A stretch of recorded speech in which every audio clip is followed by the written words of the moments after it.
Maybe just start off and give people maybe a sound of like your core sound before it gets too affected. Yeah, so this is obviously turned down compared to what we play live, Yeah, but you know, I do run them clean, taking the bright cap out of these, jumper in the channels. You know, as soon as you take that bright cap out, it really gives you the ability to, you know, it has a usable clean. With the bright cap, it jumps. It's almost like it's jumping these knobs up really quick, you know. But here's the clean tone. Well, we got to turn it up. Got to turn this.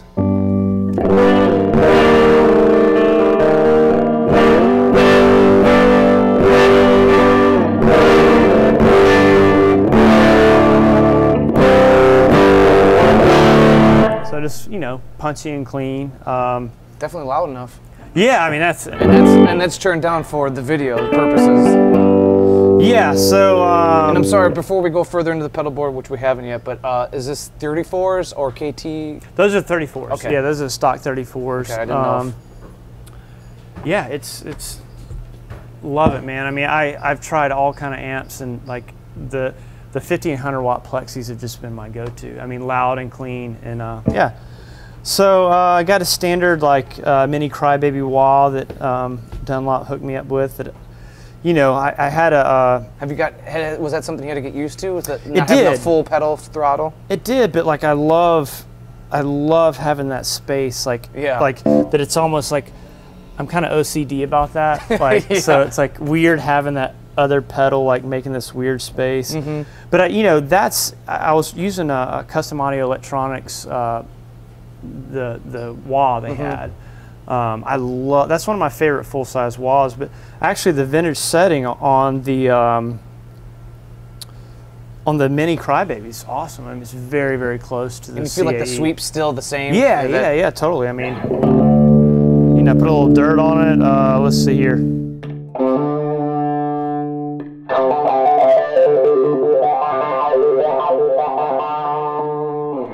So yeah, I mean, it definitely gets the job done. Next is, yeah, the one I was playing, the Petty John. I just picked that up. Yeah, I saw that on Instagram. You just got that not too long ago. Yeah, I was kind of blown away. You know, I didn't really know what to expect. Plugged it in and just, I mean, it's the gain range is insane on it. Some of the tone is really subtle, and I was like, oh man, is this working right? But it's dialed in right on, and even open it up and look at the components. I mean, they use some really great components in there. But that's a great just medium drive. I use it sometimes for, you know, it's one of those pedals that's very touch sensitive, so you can actually dig in and almost get like medium, like really heavy medium drives. So that's.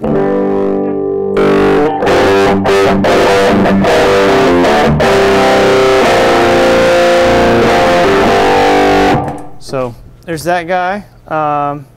Love it. I definitely want to pick up that chime and the fuse. I'm definitely interested in hearing those two. Next is the King of Tone. Obviously, kind of just, that's just such a versatile pedal. You can do so much with, you know, I got the high gain red side, and I mean, just that alone with the normal side and them together. I mean, if you can't get it done with that thing, man, you got some problems, like as far as overdrives go. But you know, very subtle.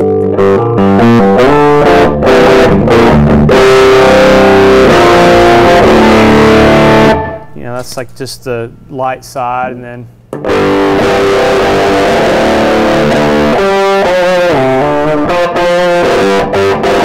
You know, just some more rocking, and you can combine them together. And this is like, man, this thing's awesome. I've fallen in love over the years with the vintage non-LED Rats. There's just something about them that like are really, really, really awesome.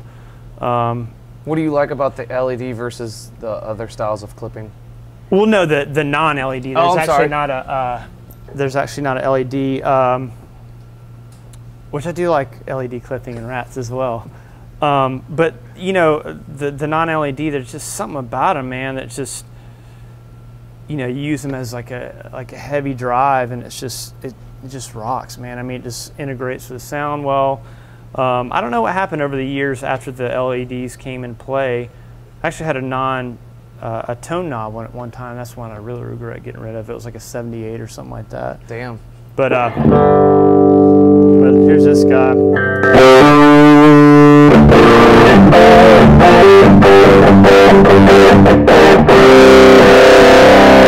And it really reacts more when this is cranked. But you know, I mean, it's just a great sounding pedal. Just got the way huge, really great muff. I mean,